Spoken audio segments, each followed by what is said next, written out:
All right. It looks like we are live.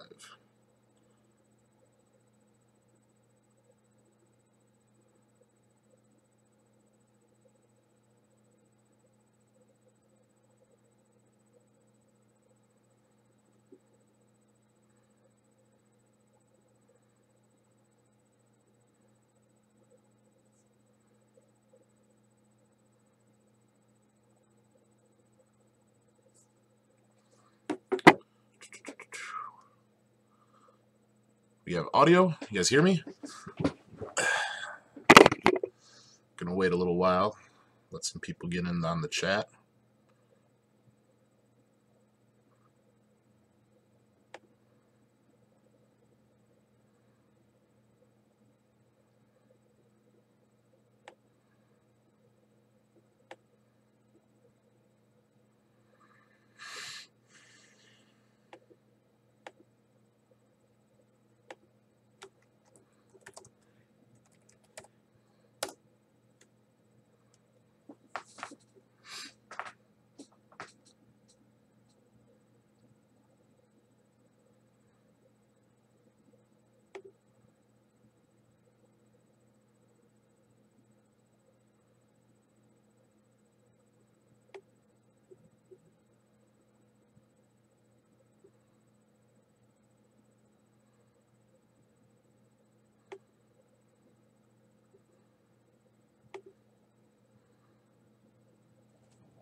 Just fixing the chat box for you guys so we can kind of see what's going on here. There we go. Got that all fixed up. So, what up, nerds? We are live streaming this week about the Thousand Sons spoilers, getting ready for the new codex to come out this weekend, February 3rd. Pretty stoked about that. What's up, Lester? Nice of you to join us here in the chat. Switching it up this week. I'm live streaming, and Lester gets to be all chatty in the live chat. Gonna be a good time. Hopefully.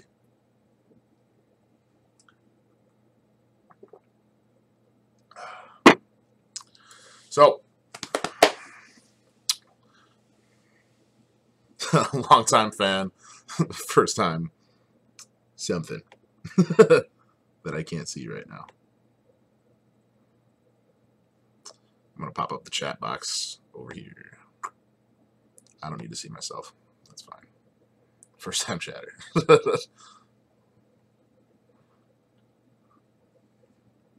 Yeah, dude, these spoilers really are all about the Zangors, and I kind of dig it. Like, I kind of dig it. I'm really looking forward to this army in particular. Like, been a big Thousand Sons fan for a while now, so I'm really stoked to talk about it.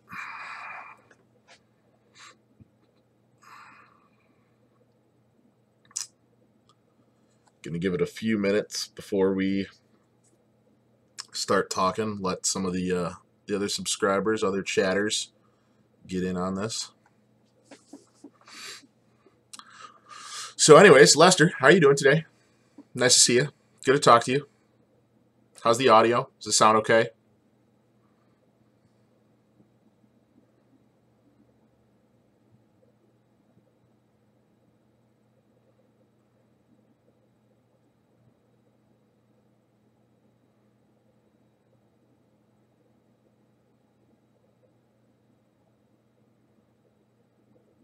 Cool. Audio's good.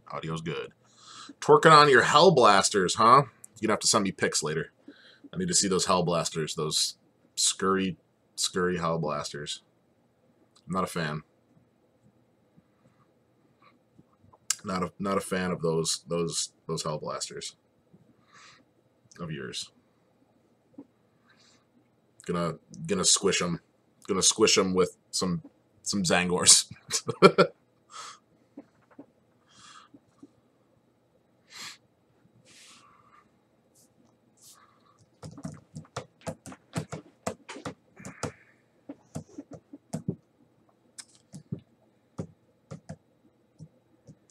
Yeah, they are like really expensive from what I remember you were telling me about. What's their point cost again?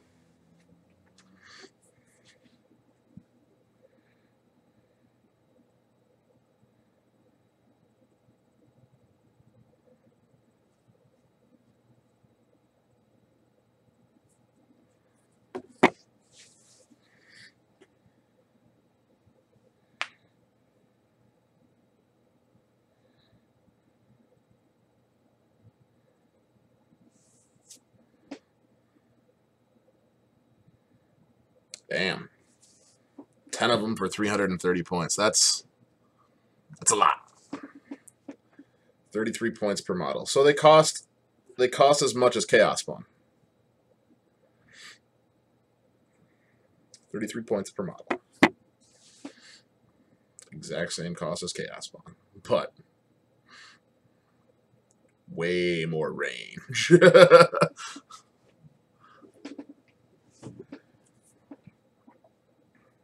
Zangors, though. Let's talk about those Zangors. 225 points for a 30-man blob of Zangors. Mad plasma. Mad plasma. Slaying your own models on ones, though.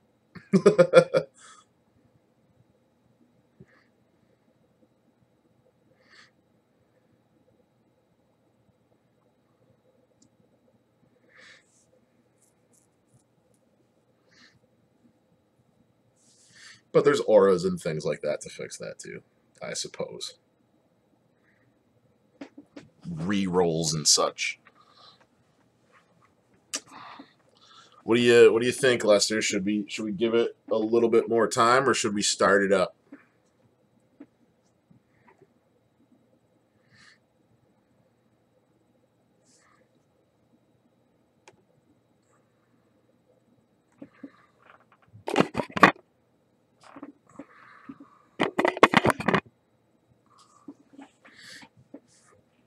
Just fix the camera. There we go.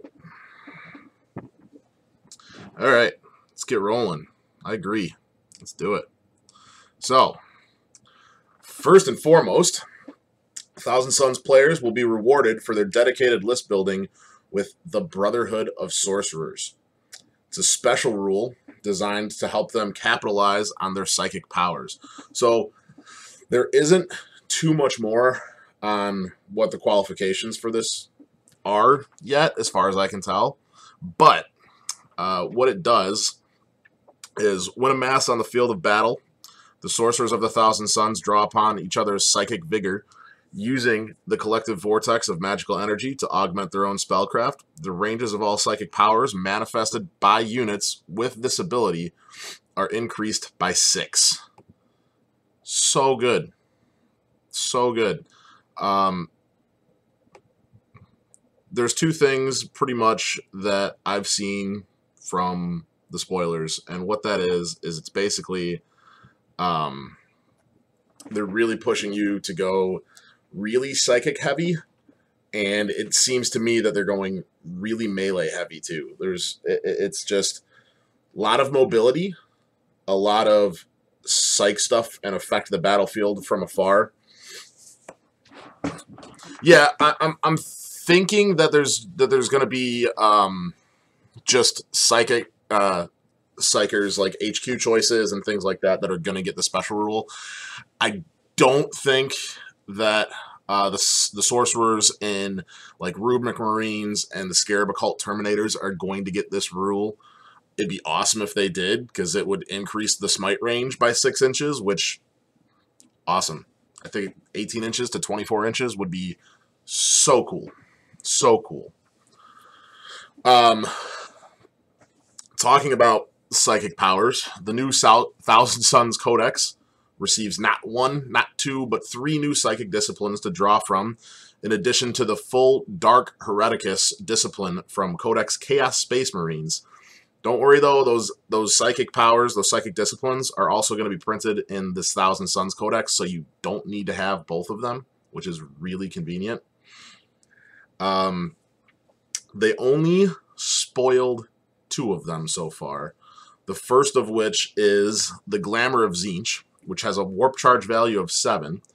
If manifested, select a friendly Thousand Suns unit within 12 inches of the Psyker. Until the start of your next Psychic phase, your opponent must subtract 1 from any hit rolls they make for models that target that unit. If you're looking to protect your valuable units and your expensive units, and specifically if you're bringing Magnus with the list, this psychic power is going to be super useful for that. You can throw Glamour of Tzeentch on Magnus, have him be within range, within charge range of an enemy unit. He throws his psychic powers at that unit and then charges in with more than likely not being able to be overwatched because he's +1 to hit. You can't hit on a 7. It just doesn't happen. You can't roll it. And then he gets in there and uses his melee abilities and pretty much is going to take down whatever he's attacking. It's going to be really good. Really good psychic power to bring with your sorcerers on this list. It adds to your unit cohesion pretty well. And it also makes your units like Zangors and things like that that are less survivable normally a little bit more survivable.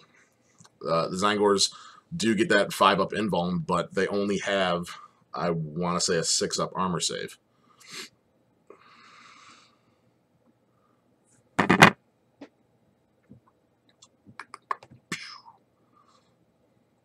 Yeah, I'd agree. I think that's definitely one of the better powers they have. I don't know if I'd necessarily say it's the best power they have.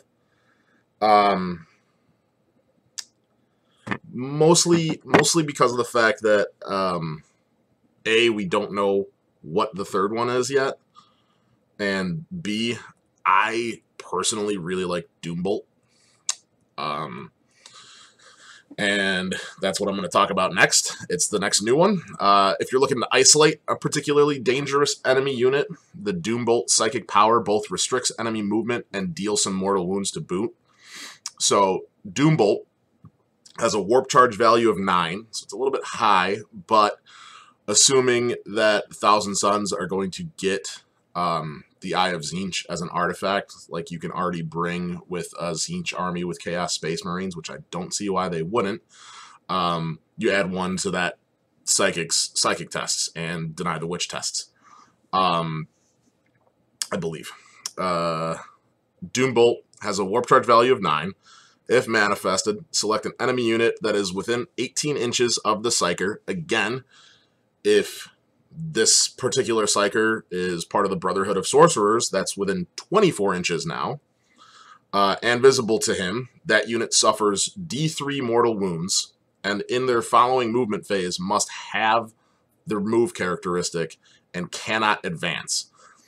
So this is going to be extremely useful when you're facing off against an especially fast-moving army.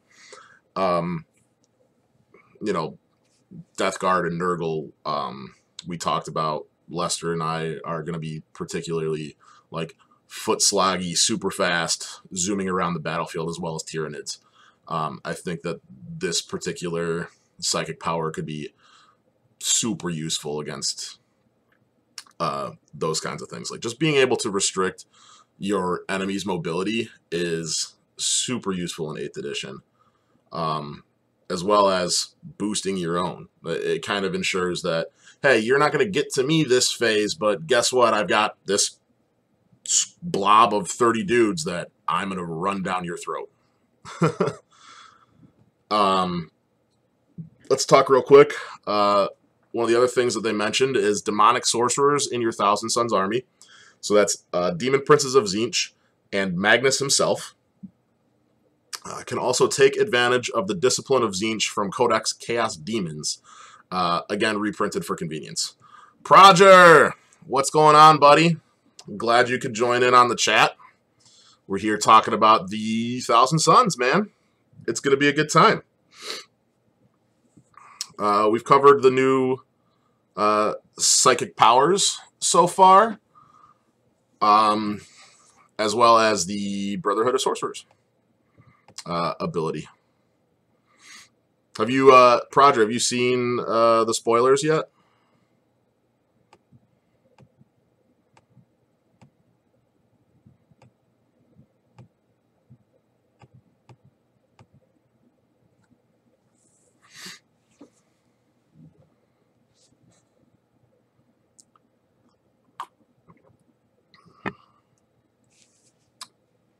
Seen a bit of them? All right, that's cool. That's cool. We just talked about Doombolt, which is a warp charge value of 9. If it's manifested, it deals D3 mortal wounds to that unit, and it halves that unit's movement phase until the start of your next psychic phase. Which, as I was saying, I think is going to be really useful with, you know, these foot sloggy units. And also, as a note,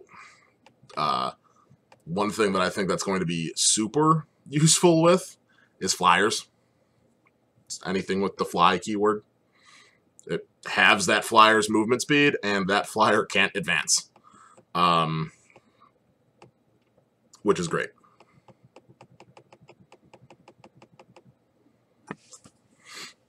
Up next, we're going to talk a bit about stratagems. First one we're going to talk about is the Webway Infiltration Stratagem. It's 1 to 3 command points. 1 or 3 command points, I should say. Use this stratagem during deployment. If you spend 1 command point, you can set up 1 Thousand Sons infantry unit in the webway instead of placing it on the battlefield. If you spend 3 command points, you can set up 2 such units in the webway. Any number of units can emerge at the end of your movement phases. Set each unit up anywhere on the battlefield that is more than 9 inches away from any enemy models. You can only use this stratagem once per battle. Yeah, dude, you didn't think about flyers? So, like, I don't know Progernet. That's a good question. But yeah, a minimum of 10 inches is more than likely, I would say. But most of the time, what you're going to be, I would say, using that thing on, I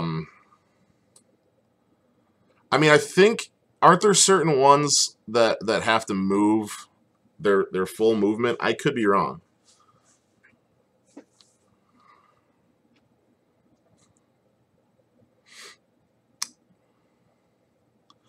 But even still, I mean, if you're using your flyers, and they only have to move a minimum of 10 inches, this kind of forces them into, you know, say if they had a 30-inch move, now they can only move 15 inches. So it kind of, you know, forces them into moving slower. By the way, LVO is fun. Sweet. I am glad you had a good time. How'd you do?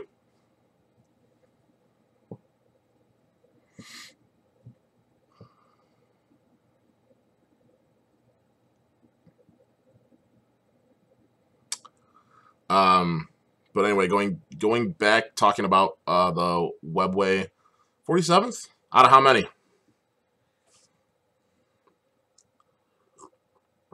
And what list did you bring? What army?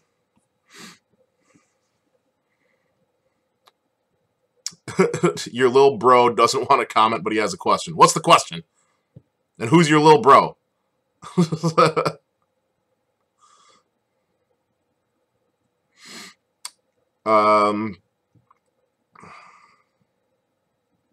Yeah, so webway infiltration, it's going to be especially dangerous when you combine it with the warp time psychic power, because it's going to allow you to zoom your units around the battlefield and get them up close and personal like really, really fast.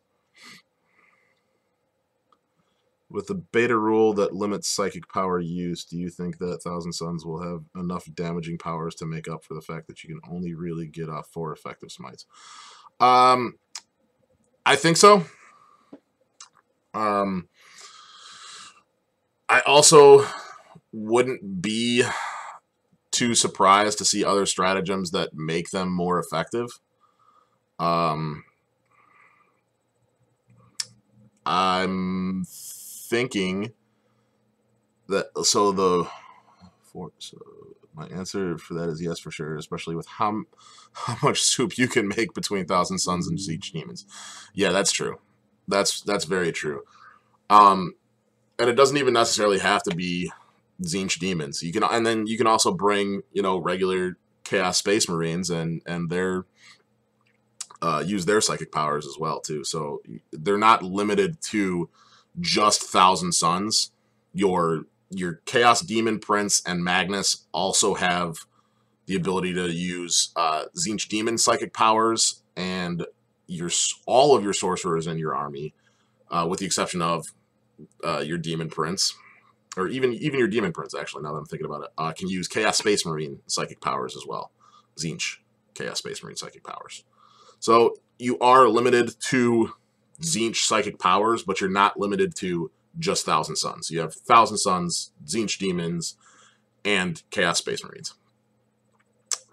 Which, as I said just a little while ago, webway infiltration plus warp time equals 2, you know, rather large units. You could bring, you know, rubric Marines, get them up close and personal, and each of them has sorcerers that have smite.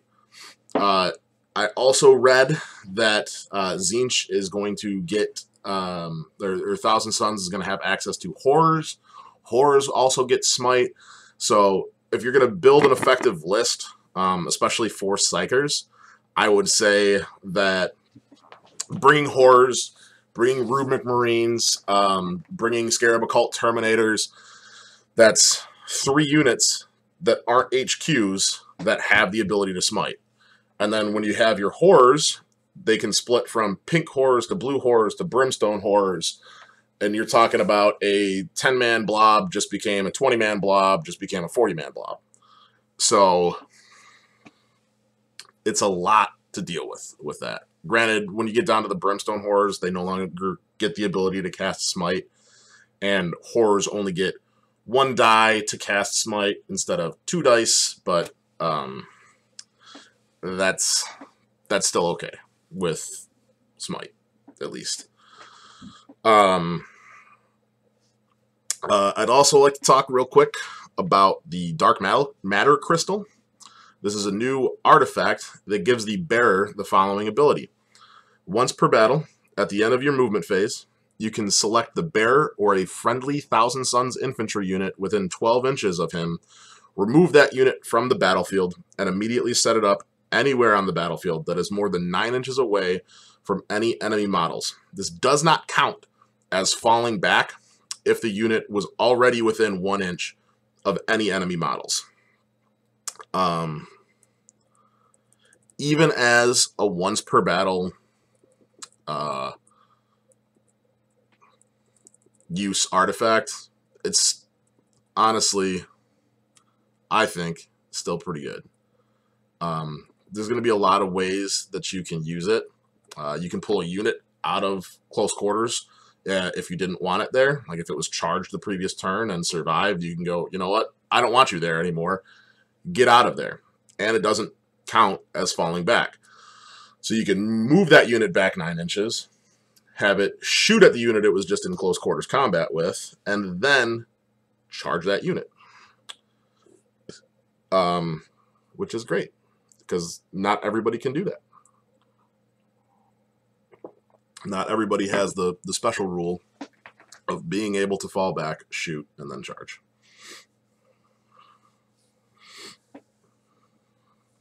Let me know if I'm going too fast, guys, too, because I kind of feel like I'm blazing through this. Or if there's anything else that you want to talk about while I'm doing it, make sure you throw it up in the chat so I can respond to it.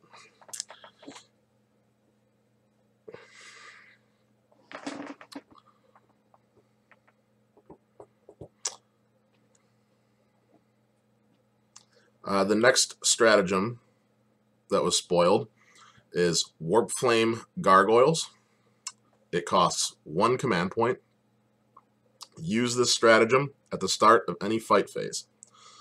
Pick a Thousand Suns vehicle from your army that isn't a Hellbrute or a Helldrake, and roll a d6 for each unit, friend or foe, within 3 inches of it, subtracting 2 from the roll if the unit being rolled for is a character or vehicle. On a 4+, the unit being rolled for suffers d3 mortal wounds. That,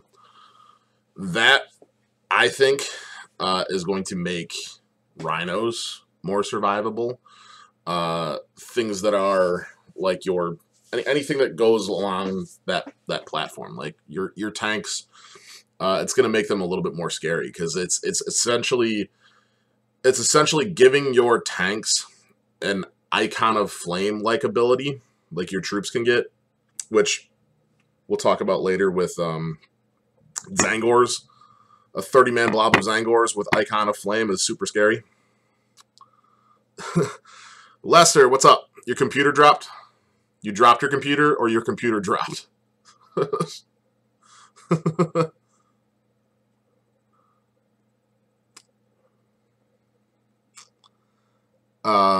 But yeah, anytime you have the ability, you spend 1 command point.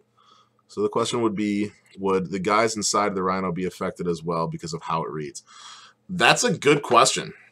And I'm hoping that the codex will give some answer to that. It does specify friend or foe.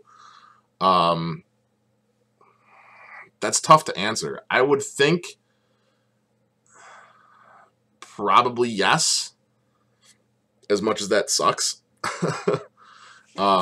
Because they are in the unit. So, Lester, Warp Flame Gargoyles. It's 1 command point. Use this stratagem at the start of any fight phase. Pick a Thousand Suns vehicle from your army that isn't a Hellbrute or a Helldrake. So, in this case, I said a Rhino. And roll a d6 for each unit, friend or foe, within 3 inches of it, subtracting 2 from the roll if the unit being rolled for is a character or vehicle. On a 4+, the unit being rolled for suffers d3 mortal wounds.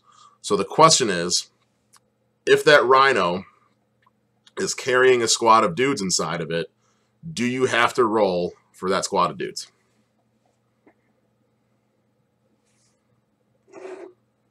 That's the question.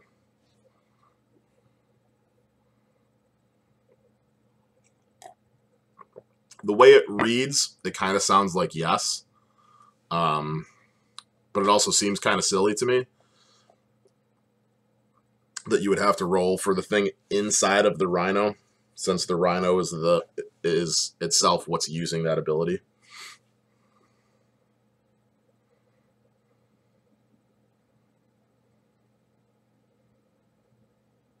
Okay, so the guys inside aren't on the battlefield.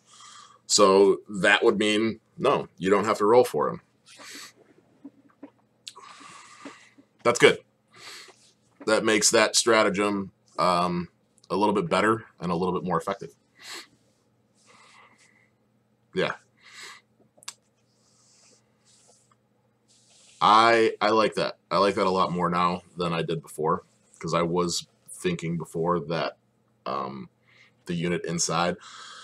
Also, though, it's good to note that it's a stratagem. So you could potentially have, if it were the case, you could have pulled that unit out and your Rhino could be off away from that unit. I think that's more useful. Eldar are getting a heavy nerf. Ugh, I don't like hearing that. I don't like hearing that one bit. It's why auras don't work for or from embarked troops. Ah, okay. Good to know. Yeah, like I said, the Warp Flame Gargoyles. I think it's gonna be more useful for when your Rhino gets into close quarters combat, or when your tanks get into close quarters combat with enemy units. It makes them a little bit more of a threat in melee. That's good. I saw the top 4 and I was like, ooh, Eldar got to get a nerf. No! No, they do. They did need a little power restructuring. So, it's only Dark Reapers, Shining Spears, and Fire Prisms. That's good. That's good. That's good. I still like Wave Serpents more than I like Fire Prisms anyways, just because they are transports and they have the nifty little shield purge ability. What's next? What's next? The Thousand Suns have brought new stratagems to the table for the Zangors and Chaos Spawn, making them more formidable and fight even harder. So we're going to talk first about the new Zangors stratagem. And like Lester and I were talking earlier, and we said that the Games Workshop is really pushing Zangors. They're like, hey, look, Zangors. The Cycle of Slaughter stratagem costs 2 command points. Use the stratagem at the end of the fight phase. Select a Zangor unit from your army. That unit can immediately fight an additional time, so that unit can fight an additional time immediately. So the only thing that's, it's balanced, but it kind of sucks at the same time about this, is that it happens at the end of the fight phase, not after that unit has fought. So you can't go, this unit fights, and then this unit immediately fights again. It's this unit fights, and then the rest of the fighting happens, and then at the end, you're like, I'm going to have this unit of Zangors fight again. However, if you have a 30-man blob of Zangors with Zangor Blades, that's 61 attacks normally. And then you take those 61 attacks, you use the Cycle of Slaughter, and now it's 122 attacks. And anytime you're throwing 122 dice at something, it's probably going to take some serious damage, if not outright kill it. And at the very least, it's going to mob something down with your big blob of demons. So, and that's it's strength 4, AP -1, 1 damage. So you're right. They're not the greatest. They're sort of like the cultists of Thousand Suns is what I would compare them to. Just they're better in the sense that they still only have a 6+ armor save, but they do benefit from the demons 5+ invuln save. So they have that going for them. And they just get more attacks, and they're a little bit better at it. And then when you combine that with what we're going to talk about, the new units that got spoiled later on, towards the end of this part. Or actually, I guess, you know what, we can talk about that right now. We'll talk about that now, since we're on the Zangors. So, we can talk about the spoilers for the new units coming out with Zangors. The first of these new units are the Enlightened. These are Zangors who have finally caught the attention of Tzeentch in their quest for knowledge. While most who draw the eye of Tzeentch are turned into abominable chaos spawn, a few are gifted with arcane weapons, strange artifacts, and maybe even constant mental communion with Tzeentch himself. These Enlightened wield divining spears, fatecaster great bows, or simply the chainswords and auto pistols they fought with in their earlier lives in battle. They are fun though. My buddy runs his Thousand Suns list with a metric ton of them. The usual melee is kind of bad. I think what he's saying, Lester, is that they're kind of squishy, you know. But I mean, it's a 30-man blob, 61 attacks. It's not too terrible, I don't think, at least. Going on, Zangor Enlightened behave much like their brethren with a few bonuses representing their uncanny connection to fate itself. Every hit roll of a 6+ that you make with this unit will result in an automatic wound. Great for stacking up damage on tougher targets. Zangors hit on a 4+, and they can't go in transports. They are very squishy. Why can't they go into transports?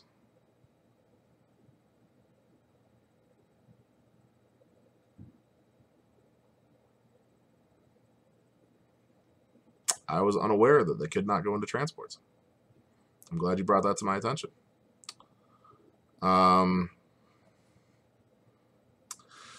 Their weapons are pretty... the Zangor Enlightened, their weapons are pretty powerful too. The Fatecaster Greatbow allows you to use them as a versatile ranged harassment unit, while a flock equipped with Divining Spears will deal deadly damage on the charge. The Fatecaster Greatbow has a range of 24 inches. It's Assault 2, Strength 5, AP -1, and it deals 1 damage per wound. However, keep in mind that on a 6+, when you're rolling to hit, that automatically deals an additional wound, so it's stacking that damage. I'm not hitting my table. Is it shaking? It's because the table's really wobbly. It could also be my dog moving around, so I apologize for that. Next up, for the new weapons for the Enlightened, the Divining Spear is a melee weapon, which is Strength +1, and that's it. They don't give you the stats on the new unit, so if we're assuming that they have the same profile as regular Zangors, that would mean it's a Strength 5 melee weapon as opposed to a Strength 4 melee weapon. AP -1 and 1 damage as well. However, it also has the special ability of if this unit charges, the damage increases from 1 to a 2, and again, that's stacking on a roll of 6+ for hits. After that, the next new unit is the Zangor Shaman. And if you're going to be bringing Zangors in your army, you need to bring it at least one. If not, you know, I would probably say 1 Zangor Shaman per unit of Zangors. So the special ability that the Zangor Shaman has is he adds 1 to any hit rolls for friendly Zangor units within 6 inches of any Zangor Shaman models. This also increases the range of your auto wounds from rolling hits from a 6+ to a 5+. It seems like a no-brainer to me to bring these guys. I'll probably, when I make Thousand Suns list, I'll probably run 2 30-man blobs of Zangors, and, you know, each going to have a shaman close by to it. So, and then again, that's, you know, you're taking your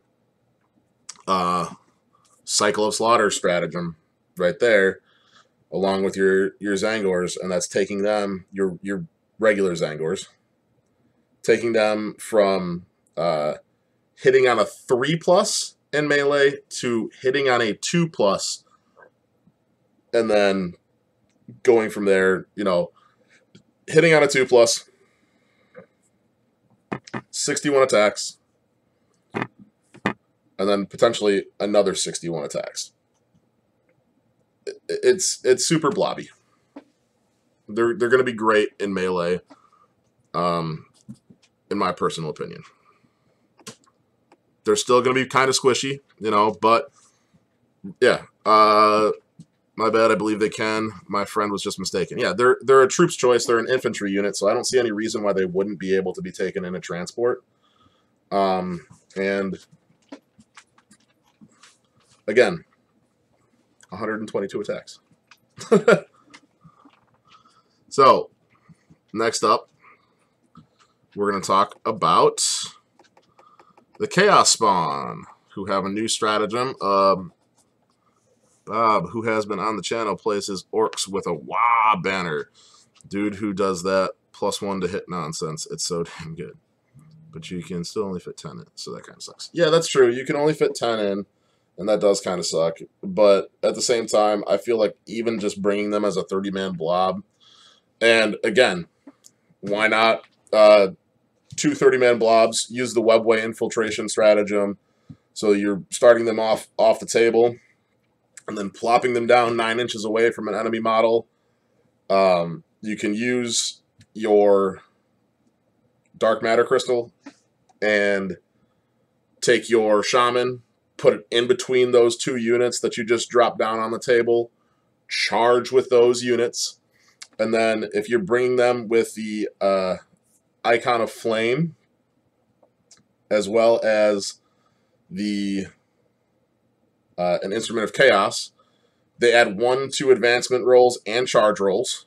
So that 9-inch charge that technically 10-inch, 9-inch charge, because you have to get within 1 inch, just became an 8-inch charge, which is a little bit easier.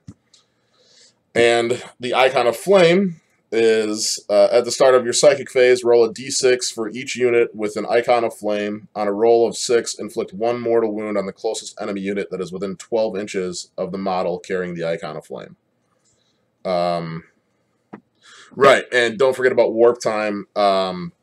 We looked at that earlier, and it asks for a Heretic Astartes unit. So it'll go for your Marines, but unfortunately it won't go for your Zangors. Unless that changes with the Thousand Suns Codex, where there's some special thing that they do for that, which I doubt it will. It'd be great if it does, because that would make Zangors super terrible. Still, an 8-inch charge with 2 30-man blobs hitting on 2s is going to be really good. They're Chaos Demons, so I don't think they'll get Heretic Astartes. They might, for all I know. And it would be great if they did. It'll be something that I'll have to check out when the Codex comes out. The Codex comes out February 3rd, so I think that's this Saturday. Yeah. So, the new Chaos Spawn stratagem. Yeah, it's just straight wrong. I'm not sure, though. I'm not sure, because it kind of makes sense to me that they're not Heretic Astartes, because they are demons, and if you look at the Codex Chaos Space Marines, a lot of the things that have the demon keyword don't have Heretic Astartes. I could be wrong. It's been a minute since I've picked up the Codex Chaos Space Marines.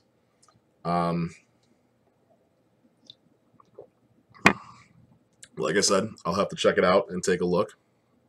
I hope I'm wrong. So, as I was saying, the Chaos Spawn, get a new stratagem, 1 command point.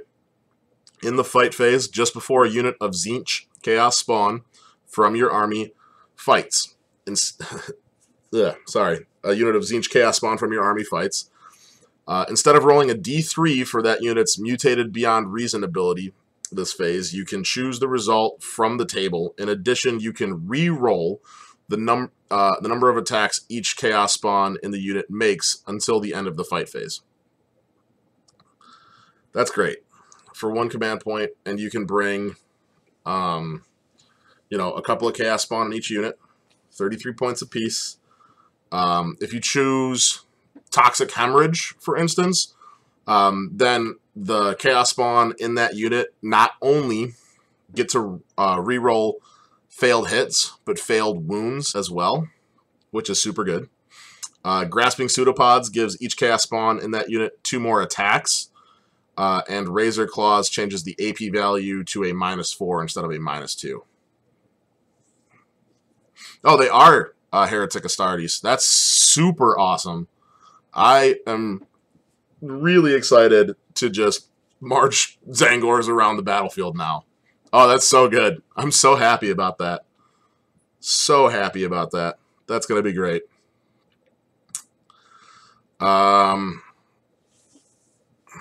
So yeah, what do you guys think about the new Chaos Spawn stratagem there? I think the ability to choose their mutation is going to be just super dangerous.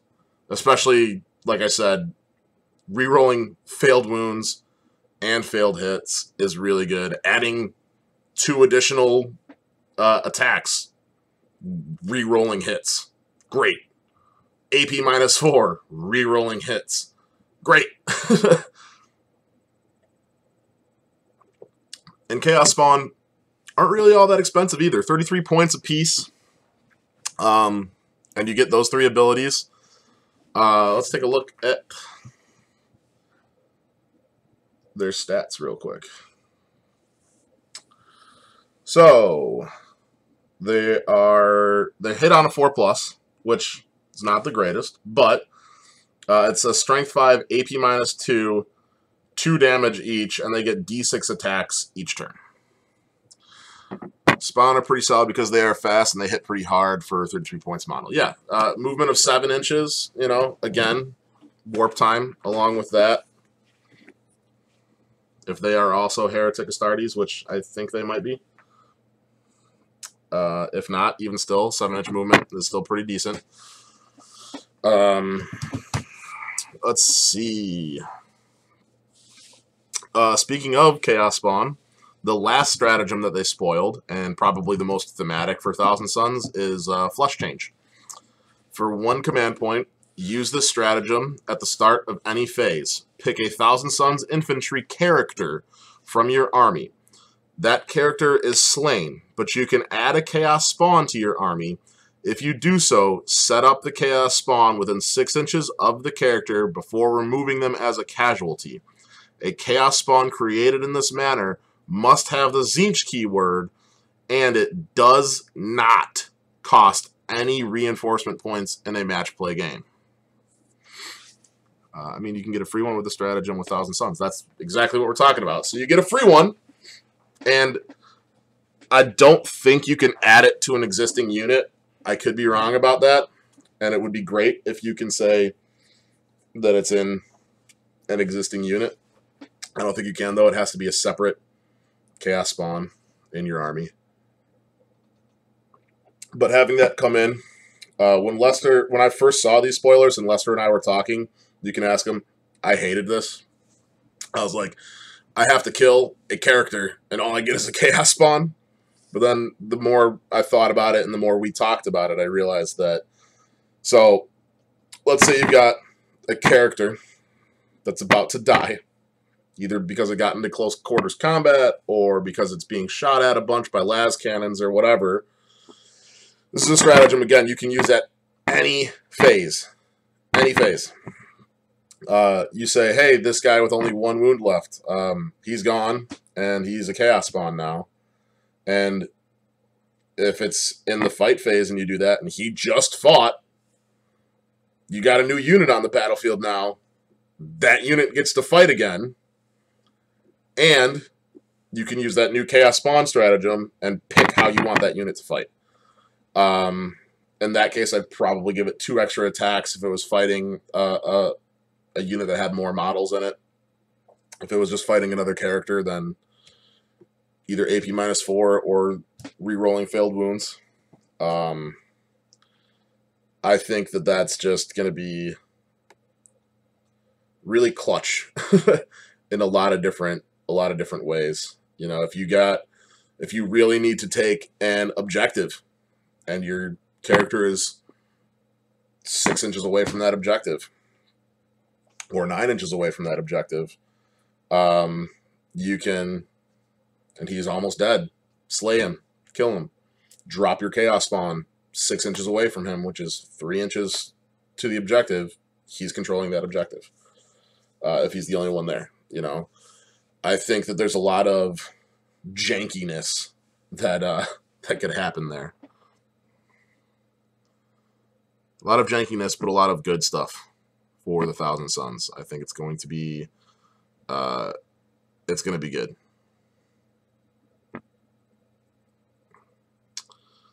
What are you guys' thoughts so far? What are you thinking about these Thousand Suns? Are you as excited as I am? Are you kind of scared? Are you thinking that they're not going to be that great or that they're going to be pretty decent?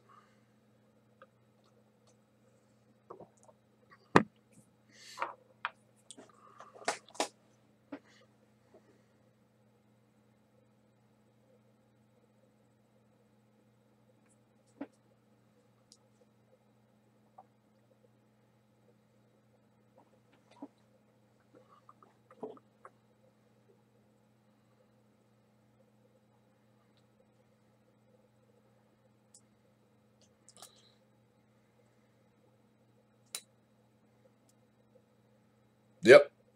Roger. You got it. You got it right there. That stratagem is definitely a straight jank fest. Oh yeah, 100% straight jank fest. I love it. Perfect for Zinch. You know, it's gonna be a lot of fun. I can't wait to come up with some just really messed up ways to use that stratagem. I'm super excited to play against them. I think they will be underrepresented at competitive levels. I agree, and I think at least locally for me, I'm gonna have to start going around to some more of these like competitive events and bringing Thousand Suns to the table. Just showing people that you don't need to play Eldar. You don't need to play Eldar. You don't need to play Nurgle.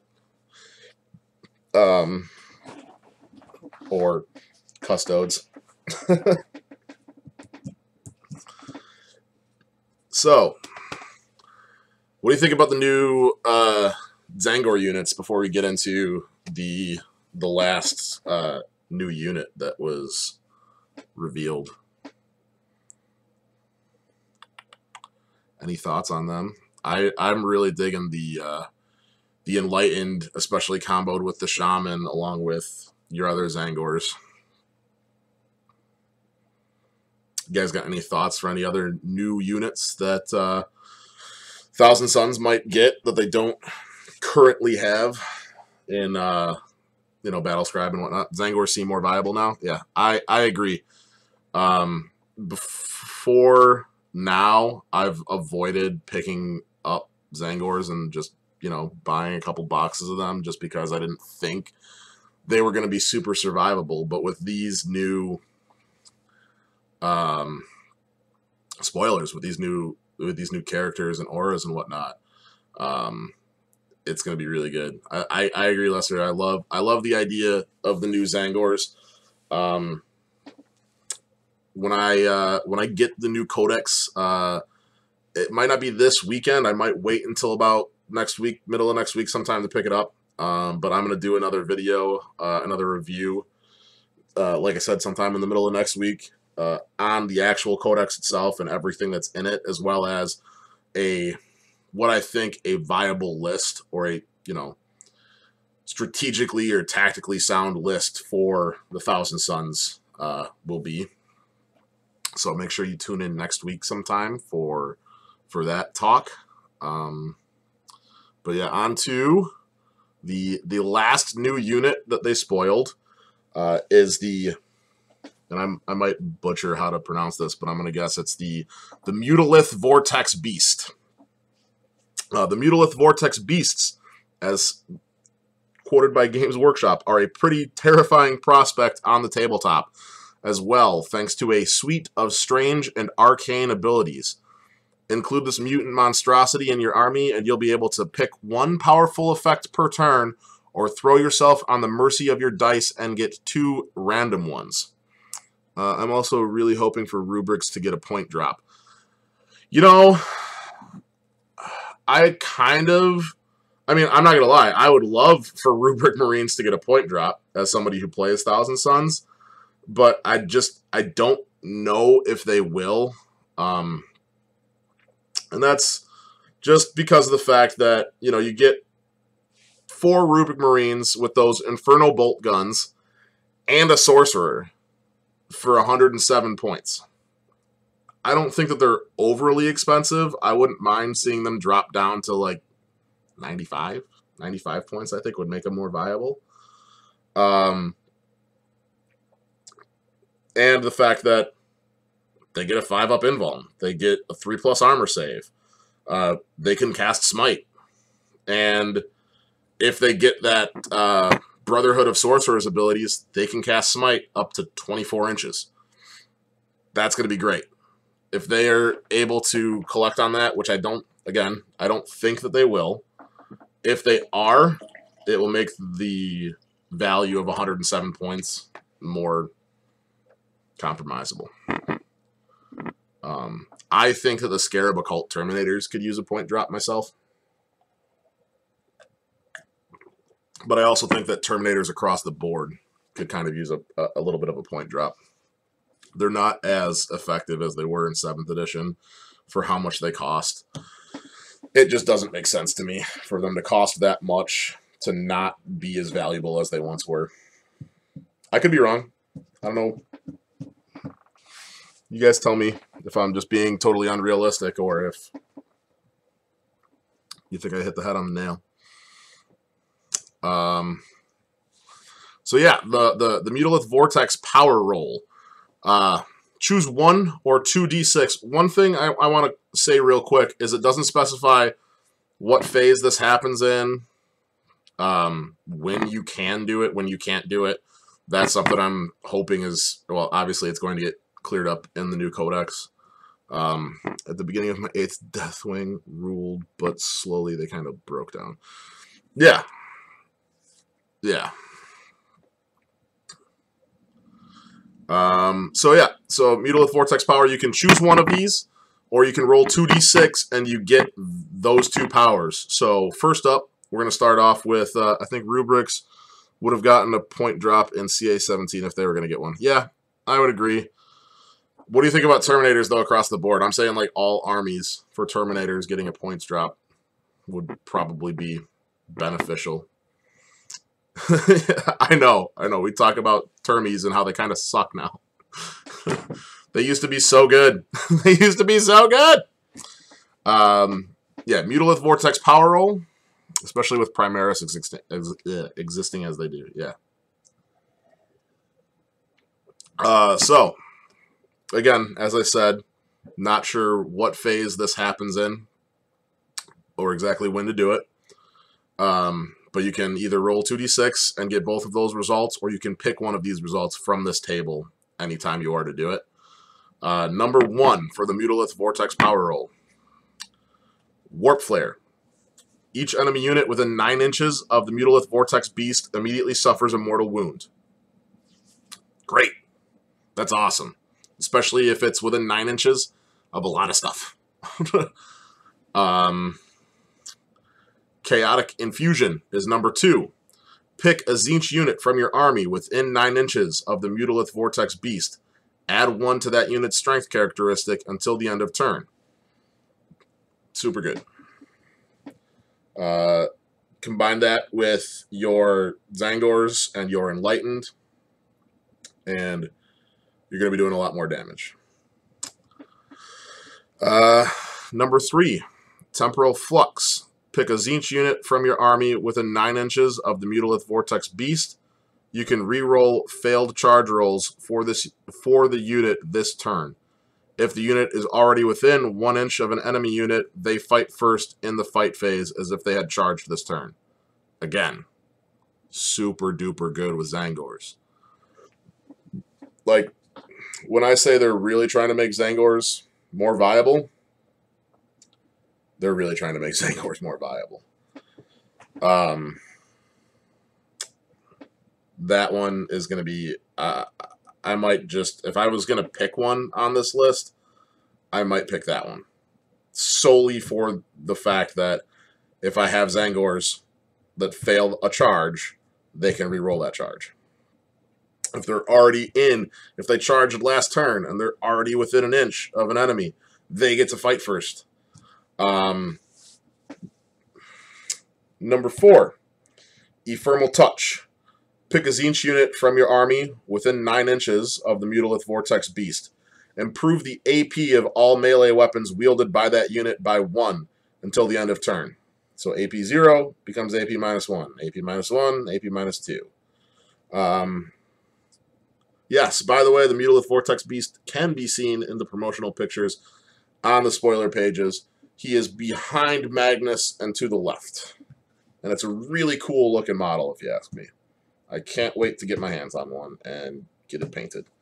Although, as Lester and I talked about earlier this week, I have a lot of stuff on my painting table right now. Just too much. We just did number 4. So number 5, Maelstrom of Madness. Pick an enemy unit within 9 inches. Reduce its leadership characteristic by 1 until the end of turn. This is a cumulative effect with other uses of this power to a maximum of -3. And I would imagine that that stacks with other units' similar abilities and psychic powers. So you can, if you have 3 of these in your armies, or in your army, you can reduce an enemy unit's leadership characteristic to by -3. That's going to be great. Ooh, also more jankiness from the Flesh Change. Models that change this turn can only target enemy units that they charged in the previous phase. Ooh. That's pretty sweet. The last one on this, number 6. Beam of Unreality. It's just got kind of a cool name. Roll 3 dice. For each roll of a 4+, the closest enemy unit within 18 inches of the Mutalith Vortex Beast and visible to it immediately suffers a mortal wound. So roll 3 die. On a 4-up, give something a mortal wound. Which isn't bad. I kind of like number 1 because it's automatically 1 mortal wound. But at the same time, odds are, you're going to get... And that's 1 mortal wound to each unit within 9 inches as opposed to closest enemy unit gets maybe 2, maybe 3 mortal wounds, which could be enough to bring something down. As I said, these abilities work particularly well with Zangors, further enhancing their Prodigious combat abilities, and are also very handy if you're using other close combat units. Indeed, anything with the Tzeentch keyword is a viable target, from a Lord of Change to an allied unit of Warp Talons from Codex Chaos Space Marines. I think that's also pretty a good thing to bring up.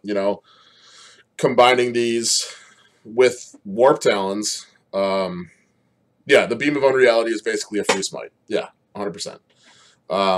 But combining those kinds of abilities with Warp Talons, having them deep strike in, and then using number 3, they get to re-roll their failed charge rolls.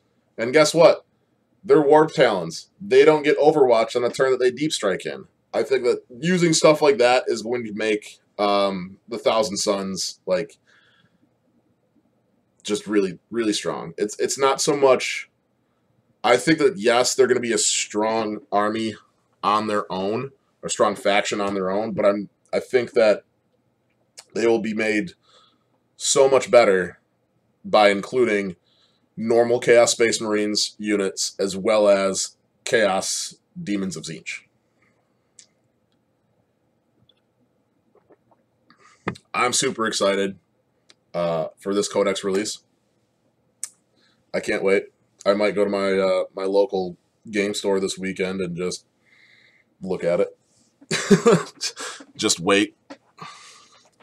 I really want to get my hands on these new models.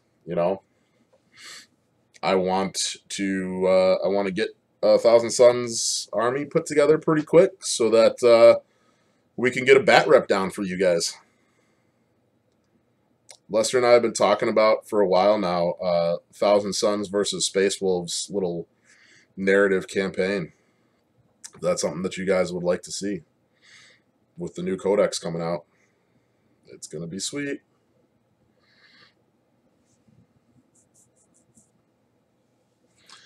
So yeah, that's let's see, we've been talking for about an hour now. What do you guys think? What are some of the things that you're excited for, or what are some of the things you guys have any ideas on what you think might be coming out, as like I said, with new models? Real quick on the topic of new models, what do you think of the new Knight? Dude, I think it looks really good. Point cost wise, does anybody know how much it's going to cost or anything like that? I wish they would have released more along the lines of like what their actual stats are and things like that.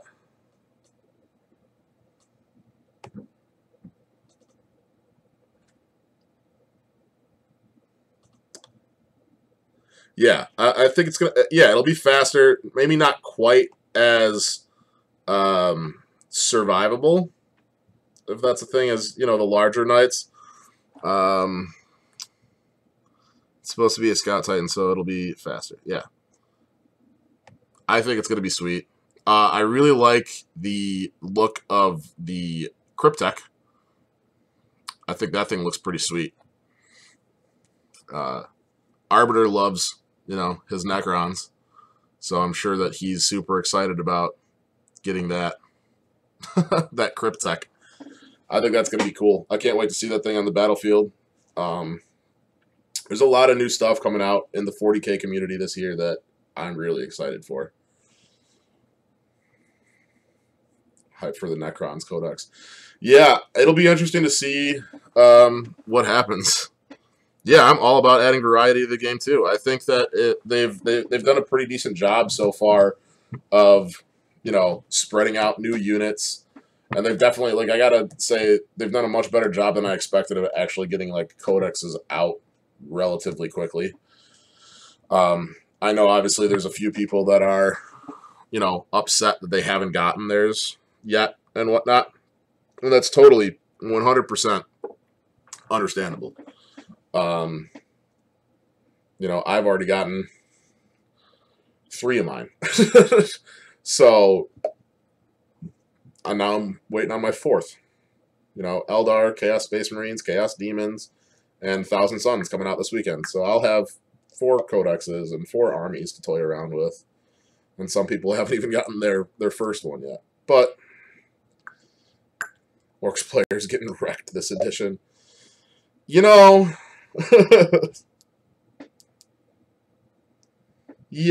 a little bit. I honestly haven't seen too much orc play. Lester's the only one who's fought against orcs this edition that I know, anyways. I haven't come across them yet, but that's because I don't get out enough to play 40K as much as I'd like to, aside from recording and streaming battle reports with Lester.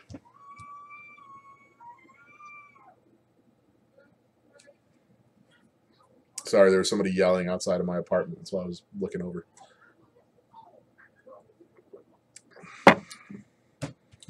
What is I feel bad for orc players. I'm in their boat, but I think it'll work out. Yeah, I agree. I think it'll work out too, in the end. Ultra Smurfs, DG. I'm starting to add back all the codices. Jeez, Proger. That's a lot, man. That's a lot. I tend to stick with in the same kind of wheelhouse. I mean, I originally started with Chaos Space Marines. I got into a little bit of demons, not too much. I want to get more, and then hi. I got into Eldar, and now Thousand Suns will be my 4th. You have some faith that you're going to be getting Russ when it comes out. I hope not, but I also kind of want to see that. I really want a Magnus versus Russ. Ooh, yeah. I agree, Proger.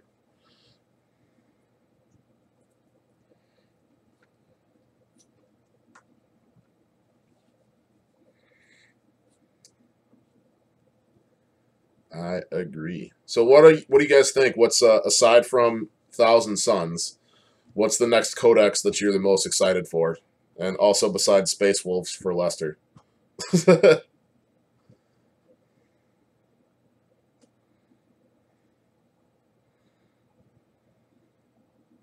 I think for me, uh, I'm really excited to see some Crons. I'm really excited to see Necrons.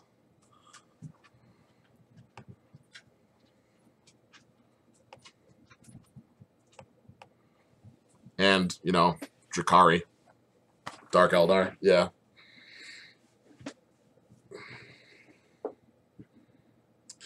Yeah, I mean anything without a codex right now is pretty weak because they don't have, their faction rules and everything like that and their own custom stratagems and all of the stuff that makes these lists super good and, balanced and fair.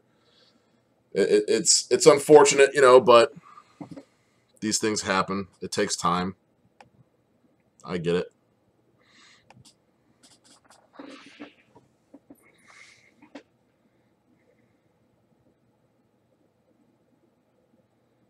Yeah, that's a good point, Lester. Yeah, as a note, we got a design down, so we're going to be looking to getting some shirts and hats and things of those nature made up. We'll be putting them online and whatnot for you guys to acquire.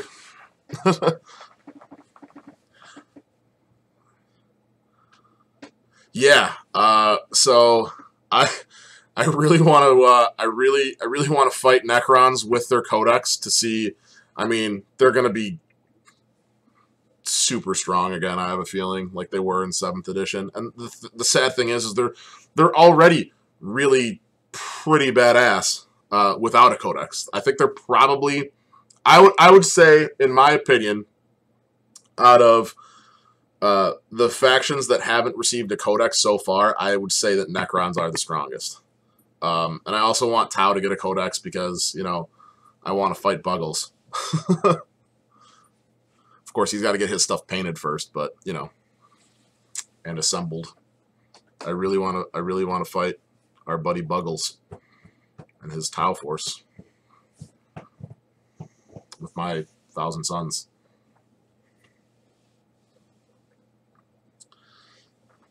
All right, guys, we've been going at it for about an hour now with this chat.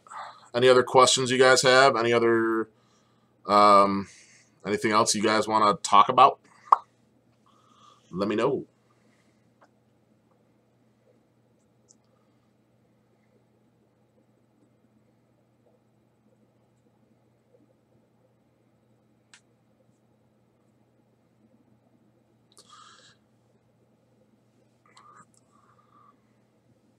Yeah, I agree. I agree. It's still really fun. Like, I've played a few Thousand Suns games without, obviously, the Thousand Suns Codex so far. One in particular, and I got my butt handed to me by guard. And a, big old Baneblade. But that's, I expected that to happen. I really wanted to see how they would do and whatnot. And like I said, I think they just didn't have enough diversity in their units. Since I played DA since 8th dropped, and it's been rough till recently. Yeah, it's still fun though. Like, it might be rough. You're probably gonna, you might lose a couple of games here and there, but it's gonna be a good time. That's the whole point, right? Have fun.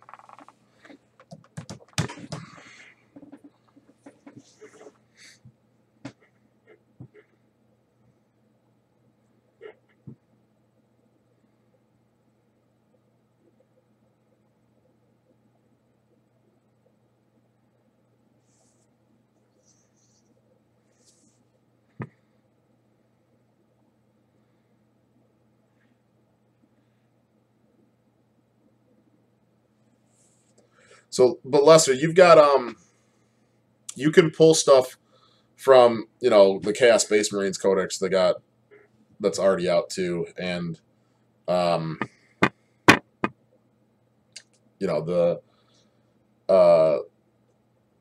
rule sets when 8th edition first came out, right? Need to make more fun lists than the usual competitive list. Yeah, I think I tend to run more on the fun list side of things, like lists that I think are going to be just fun to play versus tactically sound lists. I haven't been using auras and things like that to the best of their abilities so far in 8th edition. I've pretty much just been like, I really like the look of this model, and I really like what it can do, and I think that building this list is going to be really fun. So that's mostly what I've been concerned with, but I'm really excited to actually build a Thousand Suns list and have it be a viable force.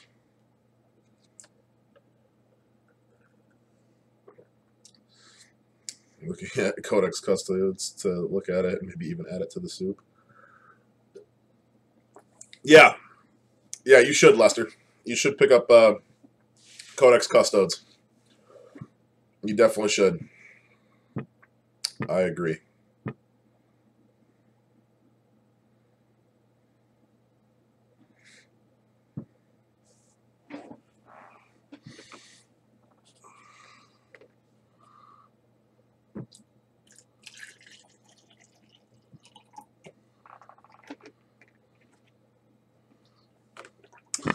So, Proger, what do you think your favorite army is to play against so far this year, or your favorite army to use so far this year is that you've seen?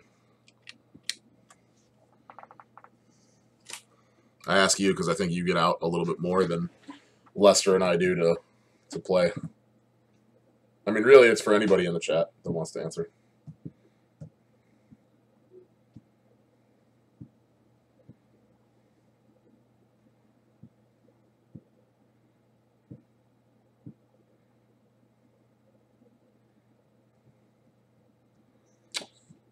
Yeah. You do like to do that a lot, Lester.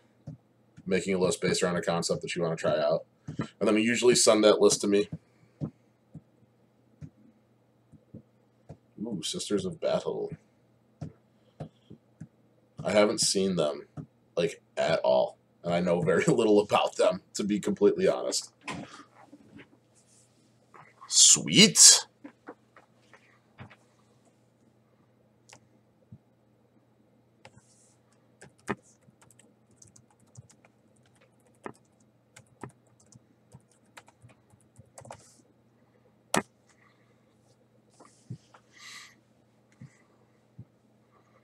That is really cool.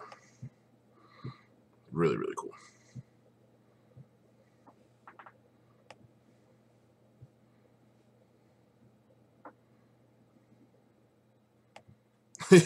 Yeah, seriously. I agree, Lester. Let's move to Prodernet's town. Holy crap. He's got 2,000 for every 40k army. That's bananas. Come on down to Texas. They're not lying, Lester. Everything is bigger in Texas, including their 40k armies and collections. That's what it is, man. I figured it out. It's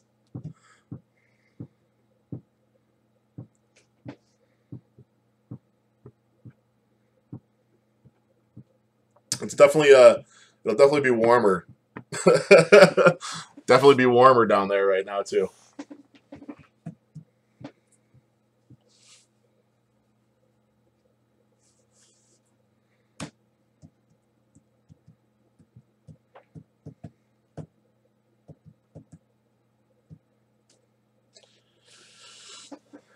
All right. Well, I think if we don't have I don't really think we have too much else to talk about tonight. So I think I'm going to wrap up this week's This Week in Chaos. This Week in Thousand Suns. He's been collecting since Rogue Trader days. Wow.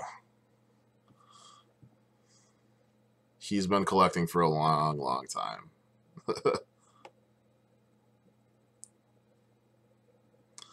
I could see why he's got as much as he does then.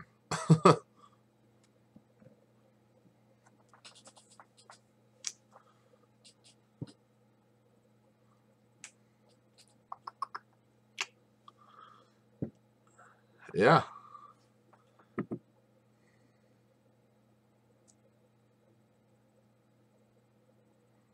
That's really cool. I know Lester and I have said it before. We love, like, anytime it's bigger in Texas. When I would say, you know, if your buddy's not following us on Facebook or on YouTube, have him follow us on Facebook or YouTube, and tell him to post pictures of his armies on our Facebook page. Same to you, Roger and Lester. We ought to do that at some point, Lester, is get our collection together of painted stuff, at least. Post it on Facebook. I'd like to see what everybody's working with.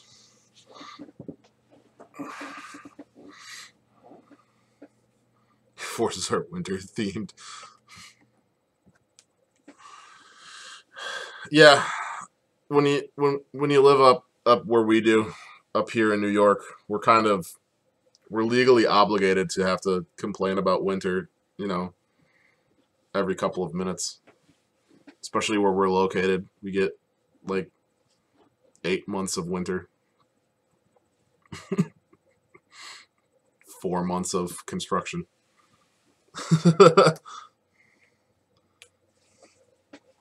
That cursed gray. That's all right, Roger. No worries. No worries.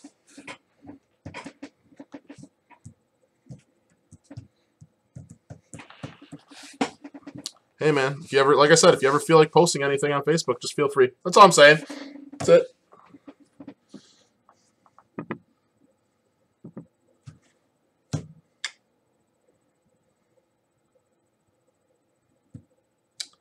But yeah, I think that's gonna be it. We'll wrap it up for this week,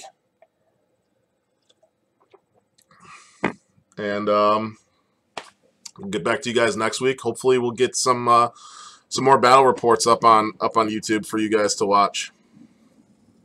Maybe we'll do a live stream sometime this week. Lester, how do you feel about either live streaming or recording a battle report this week?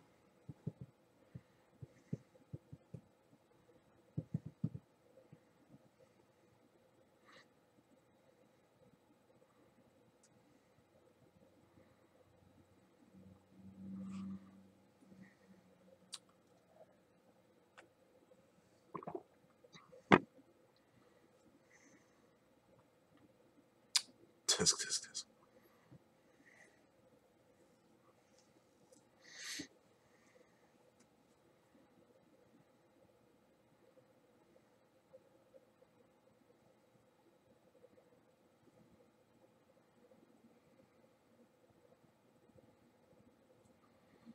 Yes, no, maybe.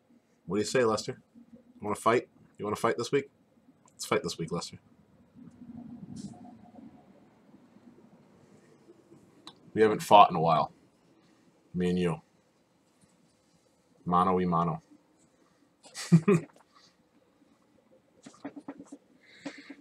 Especially if I actually do wind up picking up the codex when it comes out. And we can do Thousand Suns versus Space Wolves. What do you say, buddy?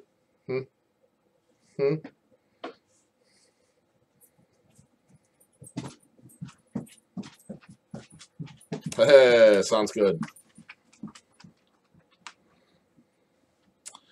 All right, guys. I am gonna sign off. It's been a pleasure talking with you guys about Thousand Suns this week. Awesome. Sounds good, Roger. Yeah, we'll get back to you guys with more 40K related stuff. Record Friday night. Sounds good, buddy. All right. As always, like it if you do. Comment more if you want. Don't forget to subscribe to our channel. And you too can live in your mom's basement.